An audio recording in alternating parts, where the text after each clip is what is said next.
Rosamaria, can you tell us a little bit more about, you've mentioned, you've talked in other venues, that the Latino population that you work with is spread throughout the very large, very, very large geographical location, which also kind of has them isolated in ways that they may not find themselves in other cities. How is that an additional challenge, and how can you tackle that? Yeah, that's a very real struggle here in Allegheny County, because I sound like a broken record when I use this example, but if you take a map of Allegheny County and you just sprinkle glitter all over it, that's our community. We are absolutely everywhere. And so there's benefits to that, but what we're seeing right now is the opposite.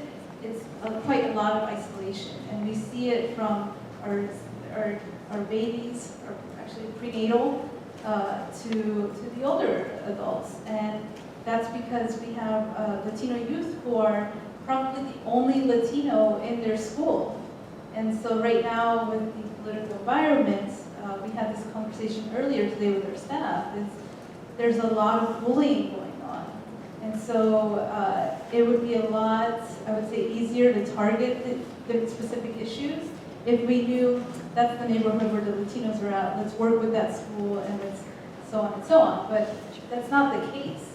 You're talking about 42 school districts plus Pittsburgh Public, and it's very difficult.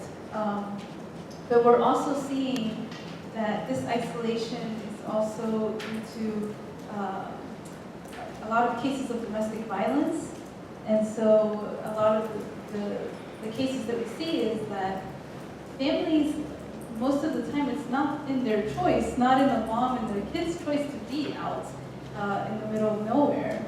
But that's just where they're at right now because they're isolated. And that's really, in the world of domestic violence, that's beneficial to the abuser, right? So it's very hard for us to go to them and so on. But on the other side, that's why we have been successful, is because we have a home visiting program, right? We go and we visit them, and